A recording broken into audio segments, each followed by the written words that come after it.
The Forum at 8 with Xolani Gwala. It's 9 minutes after 8. Once again, good morning to you. Welcome to the Forum at 8 here on SAFM, South Africa's news and information leader.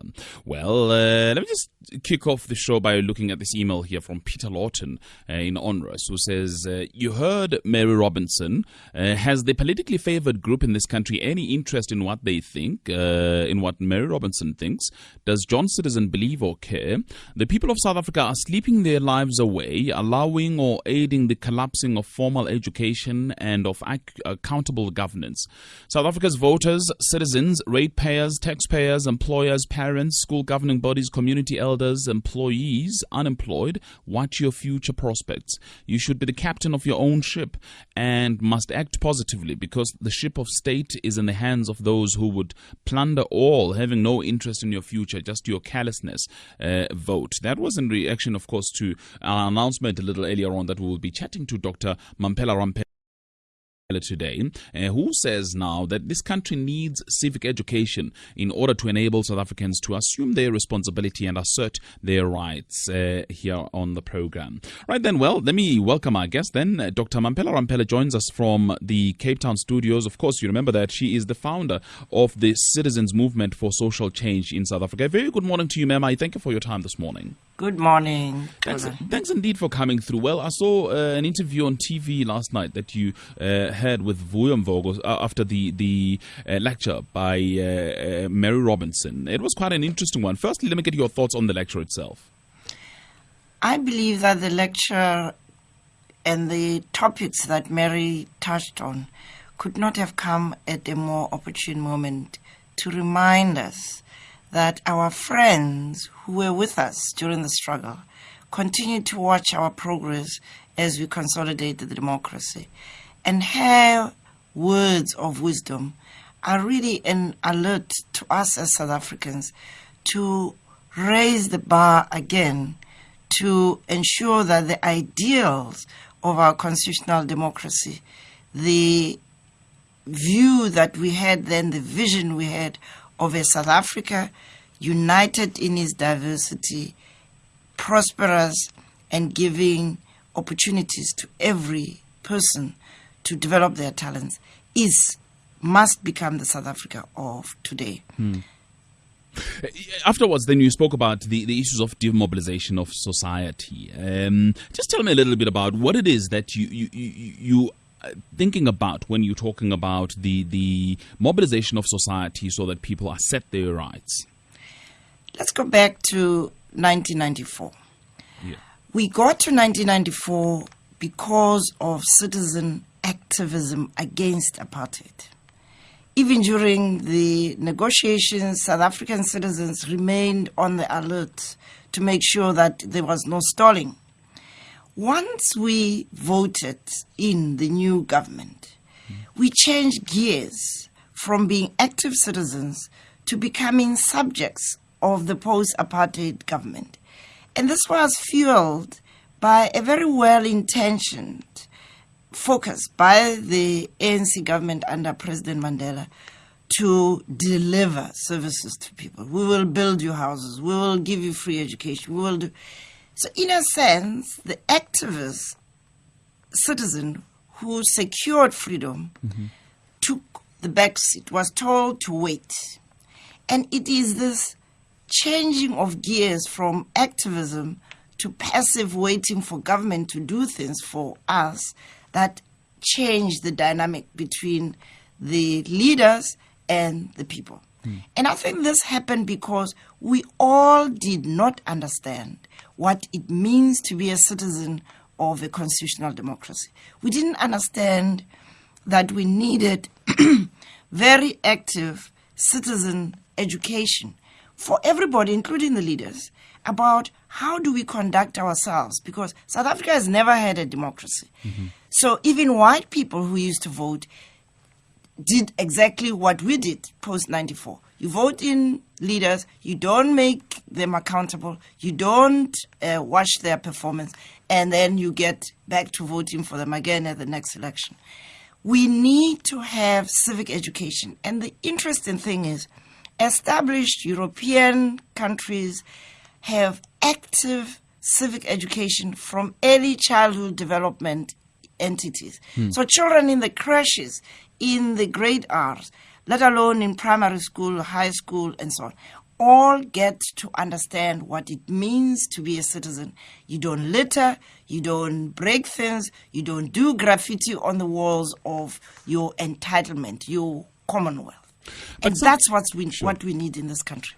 Let's just, because some people say, for instance, part of it is a process issue. Part of it is an electoral process issue, that we can't hold our leaders accountable simply because we don't necessarily choose them. They're chosen by political parties. I agree. But why did we allow successive governments to break the agreement which was reached at the negotiation table, that for the first election, we will do what we did then, which was purely proportional representation and party lists.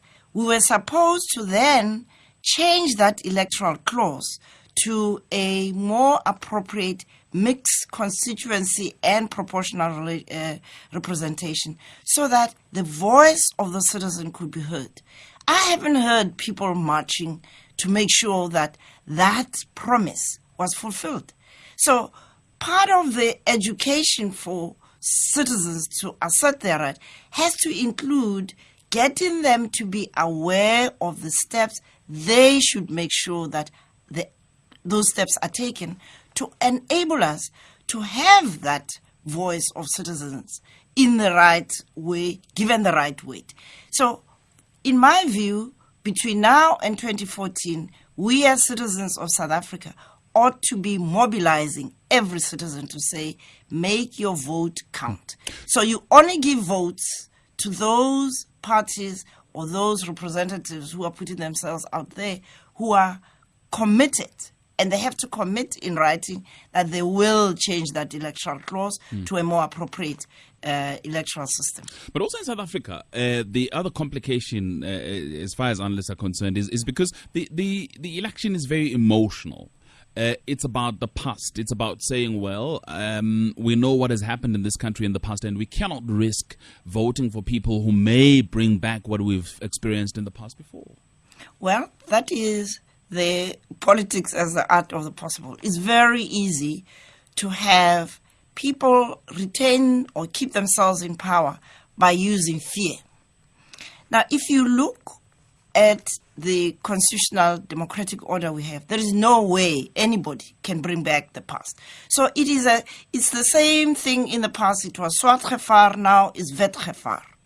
We have to be grown up. We are now 18 years old as a democracy, and stop focusing on scaremongering and start making the choices that are appropriate.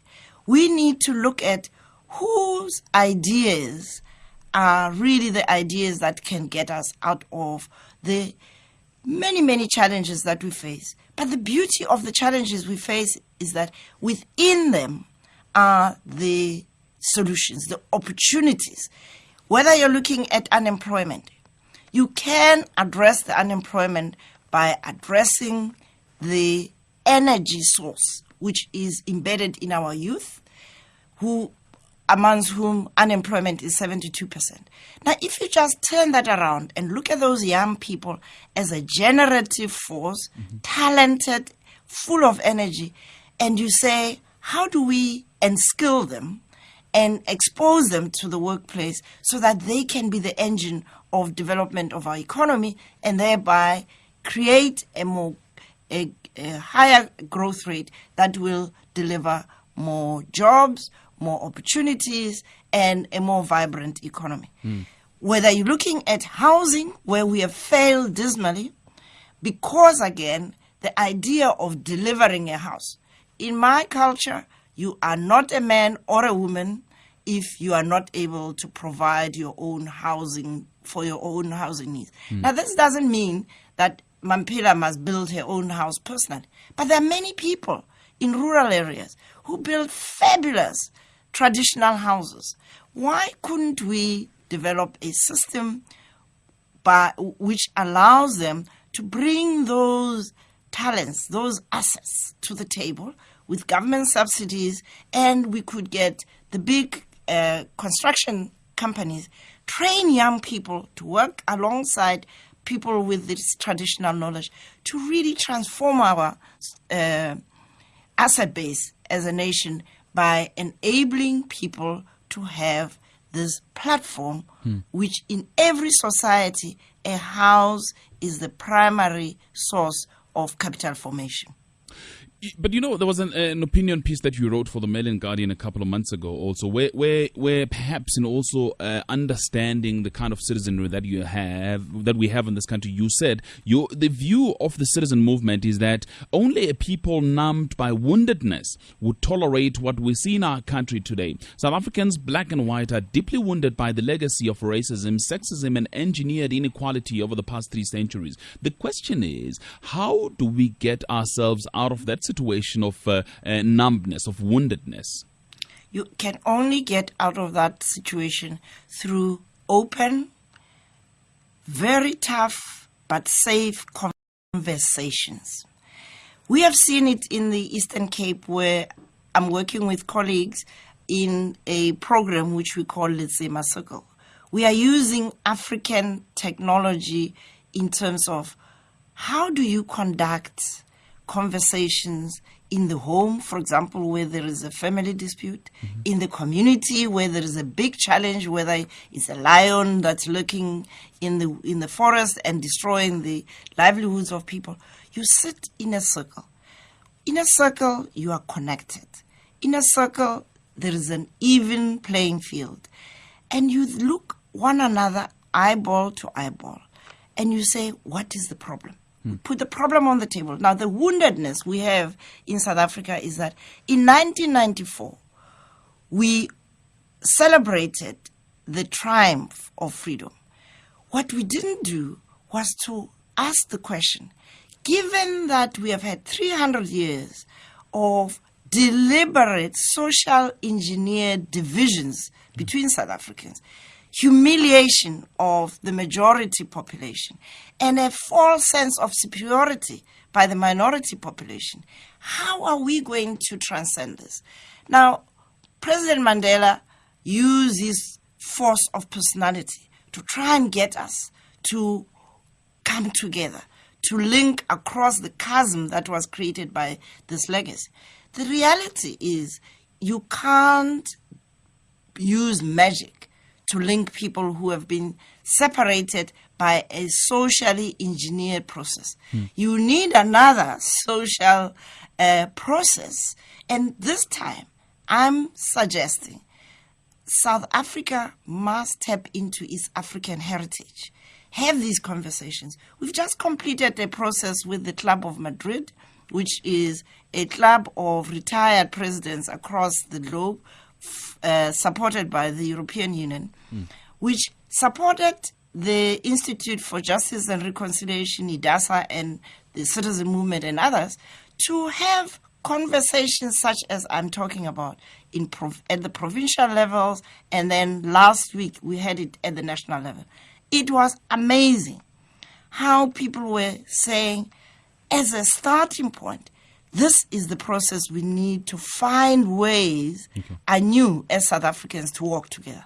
All right, let's open up the lines then for those conversations to continue. 0891 104 208. 0891 104 208. Also, I'll take emails. gwalax@sabc.co.za. gwalax@sabc.co.za. I'll go to the lines in a minute. The Forum at 8 with Xolani Gwala. My guest on the program this morning, Dr. Mamphela Ramphele, founder of the Citizens Movement for Social Change here in South Africa, talking about South Africans' participation. She says that this country needs civic education in order to enable us South Africans to assume our responsibility and also assert our rights. Let's go to the lines then, hear what people have got to say on this. Let's start in Cape Town. Eddie is there. Good morning to you, Eddie. Good morning, Xolani. Hi, welcome. Hi to Dr. Mamphela there. Yeah, go ahead, Eddie. Yes. Just quickly, I've got a couple of points, and then I will end up with a question for Dr. Mamphela. Very briefly. Actually, she was my vice chancellor when I was still studying at the UCT. For me, the first thing is just the political will in South Africa in terms of getting things fixed, because we corruption, as I see it at the moment, Kolan, is big business. You know. I used to be an auditor in the Eastern Cape, and I will tell you, the people in the Eastern Cape, or the government officials in the Eastern Cape, sorry to generalize, but they don't have any interest to change that situation, because they're milking the system. They're getting rich and they get out, and new people come in, they get rich, and so it's big business. So they don't want to change that. The second thing is, my grandpa used to say they were not that enlightened. They sent us to school to have degrees, so our kids should be a bit better, have PhDs and so on. But what I notice generally now, Tolan, is that young people don't seem to have that much interest in really empowering themselves. Once they get a degree or they get a diploma, that's it. You go out, you work, you make money. It's partying all the time. It's getting rich quicker. And then the last point before I pose my question is we're getting into some kind of nanny state. If you ask me, for instance, the people staying in the shacks.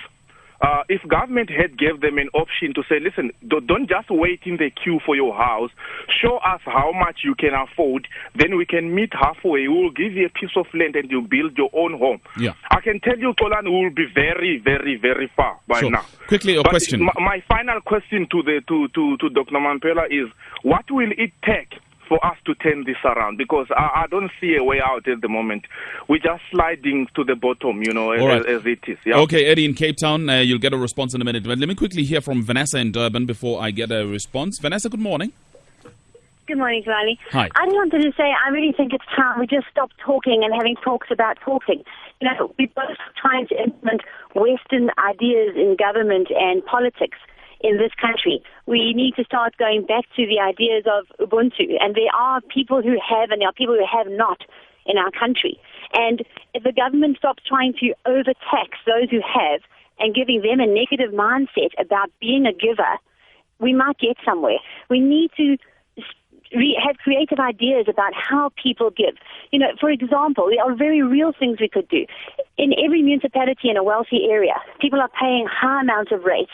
These rates go to nothing. Most of these municipalities have abused the rate system, used this money incorrectly.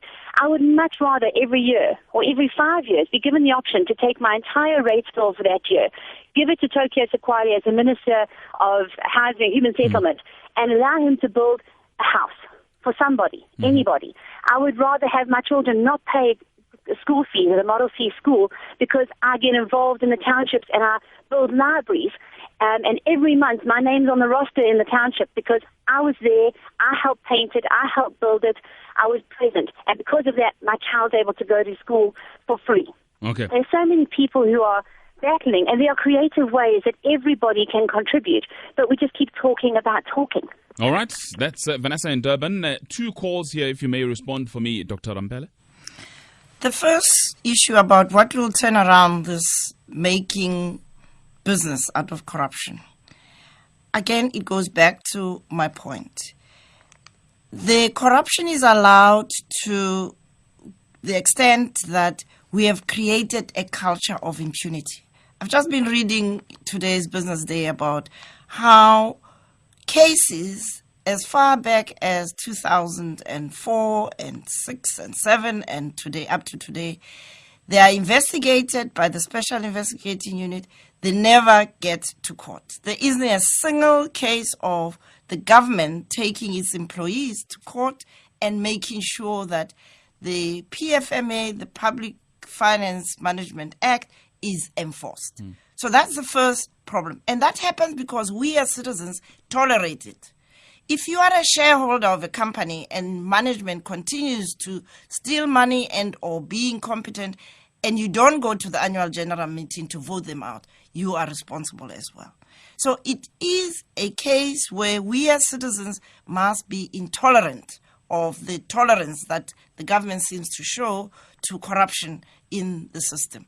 And that is beginning to be the case. If you look at the Section 27 case, the case that came up in terms of the textbooks, and if you look at the way people are waking up, the right to know groups and equal education and so on. So I am not pessimistic. I believe that we are beginning to see citizen activism emerge. We need to accelerate. That's what the citizen movement work is, to mobilize citizens, make sure that those groups work together, coalesce them, and we galvanize the voice of citizens so we are heard and no one can ignore us. All right. The second question about stop talking and act. Yeah. I agree that just simply milking those who are paying taxes is not the answer. But I also don't want us to turn into a welfare state. The state has a responsibility. We as citizens must demand that the state performs according to the agreements that exist in terms of our constitution. And so, again, the issue of being overtaxed, why are we agreeing to this 1% payroll that is deducted and thrown into the seaters that have underperformed for the last 10 years, and we do nothing about it? We complain, but we don't actually act. Yeah. Sannieshof is a little municipality in the northern part of the Western Cape, which actually did what the scholar says. Mm-hmm. They stopped paying rates, put money into a ratepayers trust, and they are now running the best municipality, and the courts are content because they are not shirking paying rates, but they are now diverting the rates into an accountable trust where people can now get the potholes fixed, the water running, and the sewage treated. All right. Dr. Ramphele, let me ask you just to hold your thoughts there. I'll have to go to the newsroom now for the latest news updates. But of course, if you have anything that you'd like to contribute this morning, 0891 104 208. But also you can reach me on my email address, gwalax@sabc.co.za, gwalax@sabc.co.za. Today. But for now, we continue our chat. We're talking to Dr. Mamphela Ramphele. She is the founder of the Citizens Movement for Social Change South Africa, and she wants us to be involved. She says South Africa needs civic education in order to enable South Africans to assume their responsibility and assert their rights. And would like to hear your thoughts then. I'll be taking your calls 0891 104 208. A lot of emails have come through. Perhaps let me just start with emails. There's one here from Kaye Nkwanyana in Pietermaritzburg who says, I don't think Mandela demobilized civil society when he promised houses to people and many other things as he did. The issue we need in South Africa is to revive a progressive society that will complement government in its efforts than the reactionary ones, currently mostly white, that wait for mistakes like Section 27 and go to court to fight government like AfriForums, etc. We need a progressive civil society to play complementary role to government. Where there are gaps, it must fill the space for the better good of the country. This includes the role of the faiths like South African Council of Churches as they did during the UDF times. That's an email from Kaye Nkwanyana in Pietermaritzburg. Also another email from Wilson Magwandana in the Free State says, I think it says here, I don't think the doctor must try to work with government. All right, let me say this again. I think the doctor must try to work with the government in order to try to find solutions that she much aspires to see for our country, instead of always criticizing government. After all, it's easier to criticize when you are not responsible for the implementation of all your aspired solutions and ideals. That's Wilson Magwandana in the Free State on email. Tsepo Moyane says, we can debate and argue active citizenry all we want, but the people who cause this mess don't want to be part of the conversation. The party in power will call you names if you debate their policies. The only way active citizenry can be achieved is for people to vote for another political party. Can you please ask Dr. Ramphele if she aspires to be president one day? She will respond to that in a minute. Before she responds to that, though, let me read one or two SMSs as well. There's one that says, the economy is white, the government and politics are black. There are no equal signs. Another one says, they are remaking a movie about the ANC. It's called A Few Good Men. That's Brian. Dan says, we need the recall as they have in Switzerland. Also, Tami Nkandla, the lady is just anti-ANC. She must go to the DA and cope and campaign for herself there. But also Abel in Rustenburg says, immense wisdom oozing from Dr. Mamphela Ramphele. She deserves a bigger space to advise and guide the nation. Charlton Cape Town says, Dr. Mamphele, I salute you for your coherent and constructive approach. Please start a political party and be our president. Ava says, where did you find this marvelous lady? Would she please stand for president? That's Ava on SMS. There is also another one from Mike and Durban, Mamphela for president. Another one says, we need this awesome woman to run this country. We will fly with her at the helm. Such clear thinking, unclouded and logical thought. Love you, Mamphela. Let's go to Cynthia in Johannesburg. Good morning to you, Cynthia. Morning. Thanks for taking my call. You're most welcome. I must just join in with everybody else saying we've really got somebody absolutely marvellous here, but a major problem. Those who are making money have vested interests and will fight her bitterly. So I think her solution of citizens being active is really wonderful. And I just want to say, first of all, I'd like to know how one can join. I would really like to do something as well. And secondly, I remember the slogan we had, I think Mandela used it. The time is now, and I feel really the time is now for people of Dr. Mamphela Ramphele's caliber and citizens to get, to join together. And I think we can really do something because something has to be done. And to go back to my first question, how does one contact her organization? All right, she will respond to you, Cynthia, in a minute. Let me take Miaga in Port Elizabeth. Good morning, Miaga. Olani, good morning to you. Hi, and welcome. Dr. Ramphele. Hi, welcome. With 2 or 3 issues for me. I celebrate her as much as everybody celebrates her. I think the starting point for us as South Africa where we missed is at the level of education. The kind of citizen that we have, people not being able to understand what their roles and responsibilities are at a young age, people urinating everywhere, people littering everywhere, people doing anything and everything in public that disgrace us as South Africans in general. I think that's what education is lacking at all levels. To Kolani.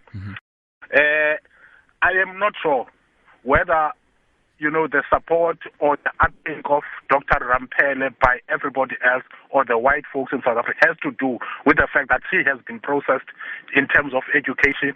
She has been in the United Nations. She is now accepted as one of the idols. But the vast majority of us black South Africans are not as welcomed as she may portray as it be by white folks in South Africa. Our people are still illiterate. They are not sure or not know how to access government, the information in government, how to interact with government. Okay. Now, if we were to open up society in terms of elections, who will take care of that vast majority of ourselves?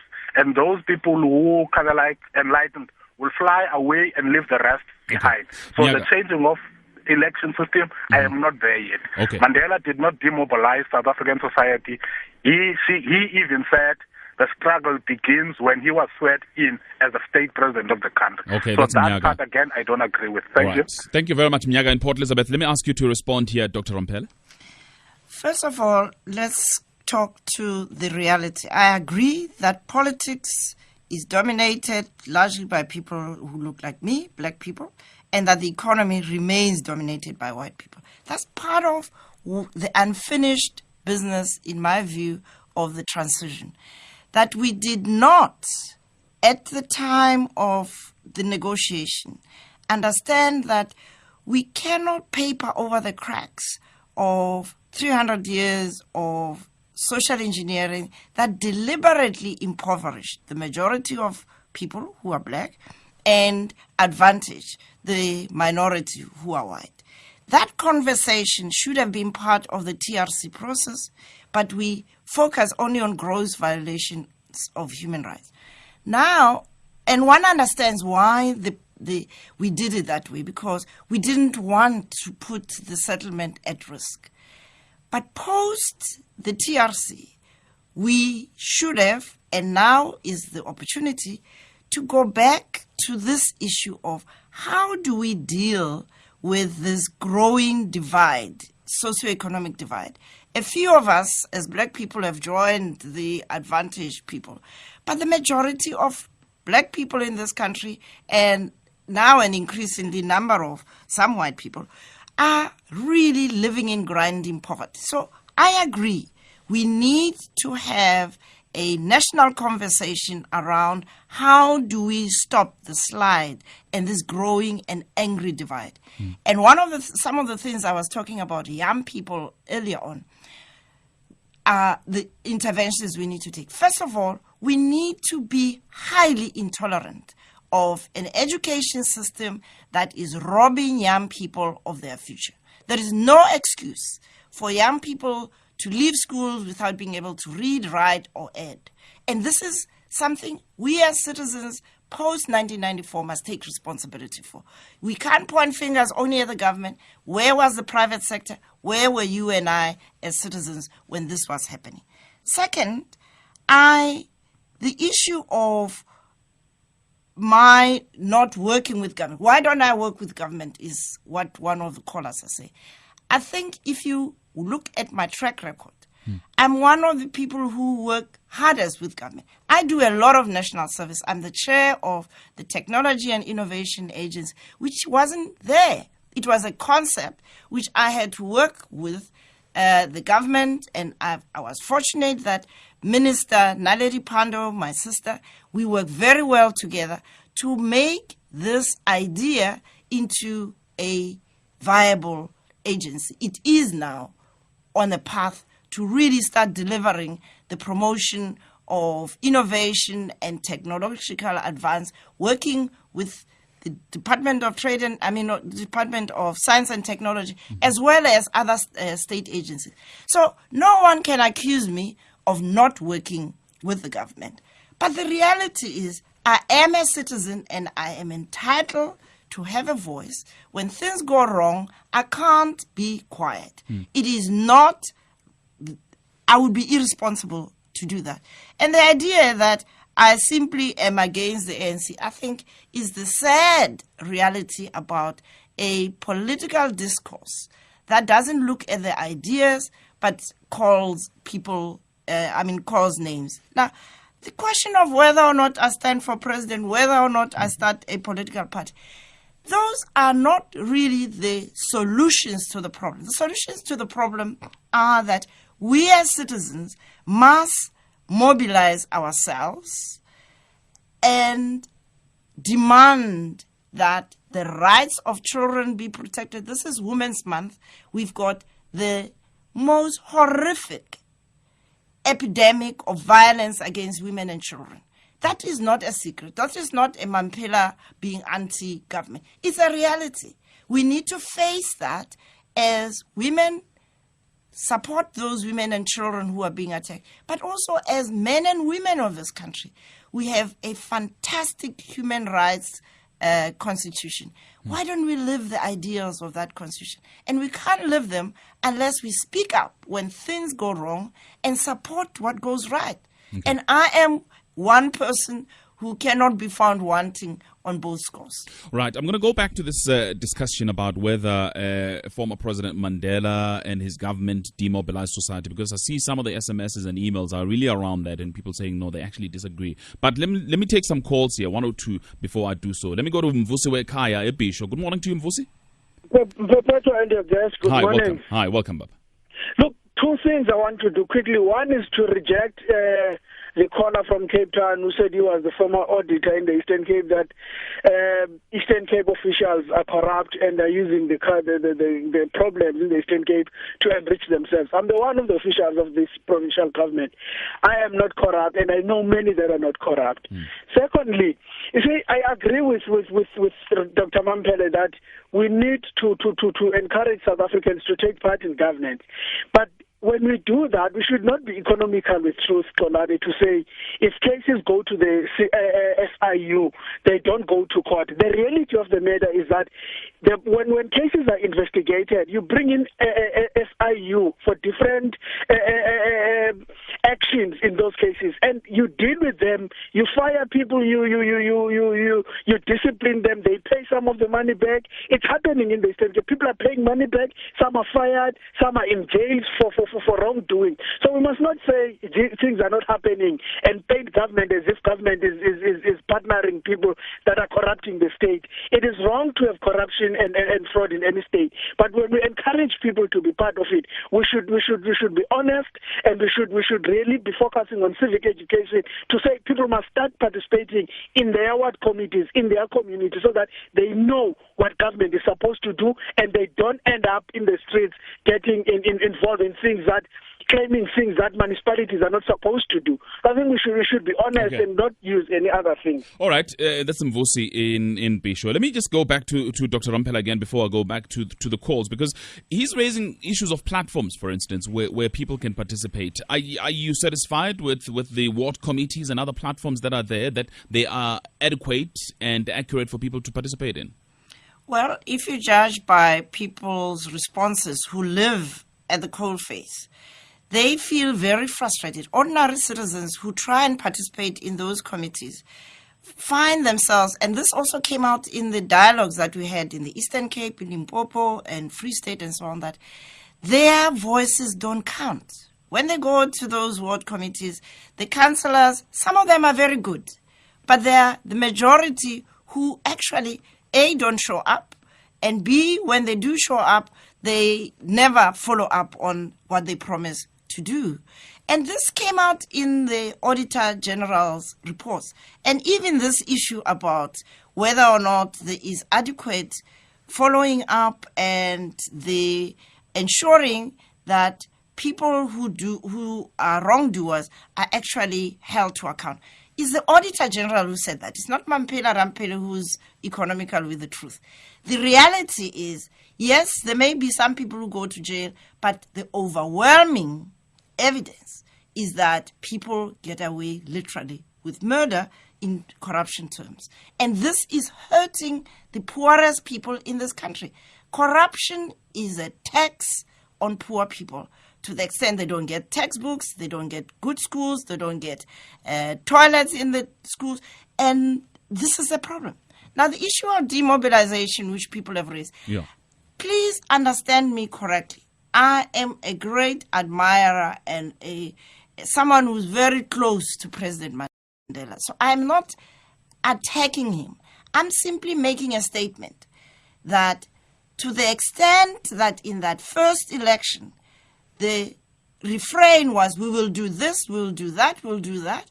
It created a mindset. And if you read the National Planning Commission diagnostic and its report, the minister in charge of the National Planning Commission and his commissioners acknowledged that that's part of the problem, that there was, it may have been an unintended consequence, but it is a consequence all the same, that people became dependent. Now, if you come from a system where you are not regarded as an important enough person, and then you have a government that comes in and said, we understand your pain, we are going to do this for you. It was a legitimate response in the context of what the first ANC government understood. But the reality is that subsequent to that, we should have recognized that, in fact, this idea of free this, free that, and free the other thing is not working. In the same way that we should have recognized that the tender system, the way it was run, was not delivering on its intentions. The issue is to recognize that we take a step with good intentions. If it doesn't work, let's acknowledge it's not working. Let's look for alternatives. That's all I'm saying. Sure. And I am not demonizing my beloved Tata Mandela. I am simply pointing to a fact. Sure. All right, we'll take a break, and when we come back, we'll look at the emails and also last couple of calls, 0891 104 208. The Forum at 8 with Xolani Gwala.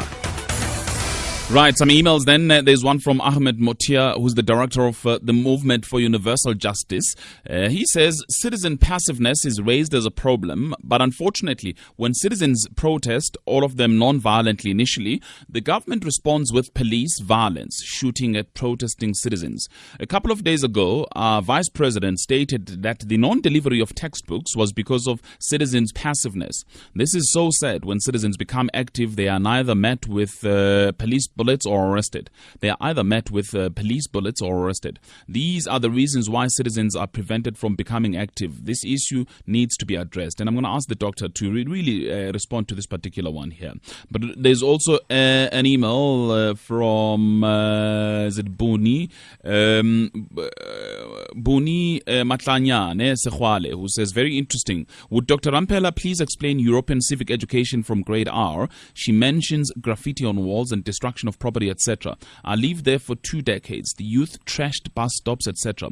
Illegal graffiti on public walls was very common. Racism was rife. Very few went to vote. Extreme right-wing parties gaining large mileage. Would she please say more about how her EU-funded Going African sessions worked when it came to rampant rape of women? Did sitting in a circle also ensure equal power between rapists and his victim? And what were the solutions? That's an email from Buni Matlanyane Sekhwale. Let me ask you to please respond to these two particular emails here, Dr. Ramphele. The issue of police brutality is one of the saddest outcomes of an untransformed police force in terms of its ethos. If you go back again, the issue of civic education, we should have been training the police force from 1994 to be the safety and security officers protecting the public rather than the brutal Kragdadag force that they have remained. And in fact, they've been encouraged by some commissioners to be Kragdadag, shoot to kill type of approach. So we have, again, as citizens, to demand that our police service must act in accordance with our constitution to protect the right of people like Tatani, who died this brutal death, which really leaves one feeling extremely sad about the inability of our police services to act according to the demands of our constitutional democracy. So I believe that we need to mobilize to get police services to realign. The second issue about the EU, the example I was referring to, I went to Croatia. Now, if you remember, Croatia was part of Yugoslavia, which broke down, and there was enormous civil strife. They have an ancient city which is 1,500 years old, which is a UNESCO site. There isn't a single scratch of graffiti on it. There isn't a single piece of paper on the ground. And when I asked why, they told me that, in fact, they have civic education from early childhood level. And you go to countries like Finland, the same thing is the case, and many other Scandinavian countries. I'm not saying everything that happens in Europe is correct. I'm pointing to examples we can learn from. The EU-funded Going African sessions, are they working? Absolutely. And that is work which shows the potential of coalition of civil society groups, because it's IDASA, is the Institute for Justice and Reconciliation, and the citizen movement. We are getting people who now want to take that example, that they were participants in these movements, to talk about even the issue of social cohesion that was talked about the other day. This division between black and white people, that we need to have platforms where we can embrace one another as citizens of the same country. We live here, black and white. Yes, we have superiority, inferiority complexes. We need to address them. I agree that people accept me because I'm educated and I have this profile I have, but we need to make acceptance of one another a day-to-day normal reality. And it starts at home, at the workplace, and in the wider community. If we as leaders lead by example and not just simply see poor people when we want their votes, but we see them when we embrace them as fellow citizens, this country is destined for greatness as a country united in its diversity. Dr. Ramphele, I'm inundated with SMSs, emails, people looking for the contact details for your movement. Yes, it is www.s-figure2c, or you just simply say subject number 2 citizen.co.za, and you'll be able to reach us. And you can also look into our website, which is being built to become more interactive, so you can be able to get us on Facebook, get us on Twitter, and get us on the web in whatever